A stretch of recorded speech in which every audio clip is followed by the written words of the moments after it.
Hey guys, another unboxing video for today. May dumaling tayong items, no? From Shopee. So, actually, okay naman na yun, no? Buksan na po natin siya, no?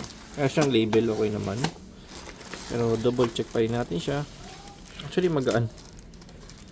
Hindi ko na-expect na baka talaga magaan talaga siya. Pero malalaman natin, ano? Kailangan natin siya ma-check yung kanyang laman. Kung okay naman. Alright, from Flash. Okay, so ito meron tayo dito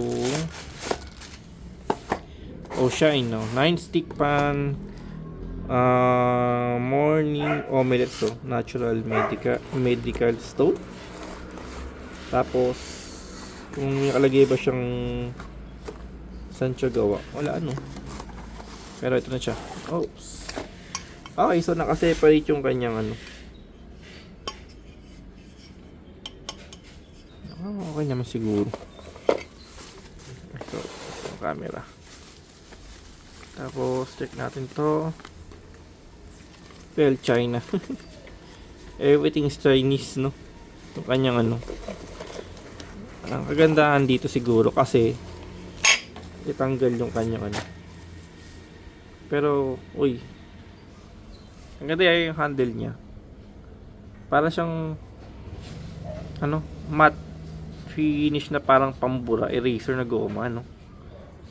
Or parang coating lang niya, no? Anyway, so ito yung kanyang bolts. Screw pala. Okay, so yun lang siya. Then itutunig lang naman din dito. Pero parang ano siya, no? Iba yung tunog niya. Kaya siya magaan. Sorry guys, may anong sa aso background. Pero try natin guys. Pero okay naman yung ating items. Kung ito dumating, walang damage. Yun nga lang. Siyempre sa presyo. Yun lang po yung presyo niya. Pero tingnan natin, no? Pag nagtagal, update ko na kayo guys, no? For now, thank you for watching po.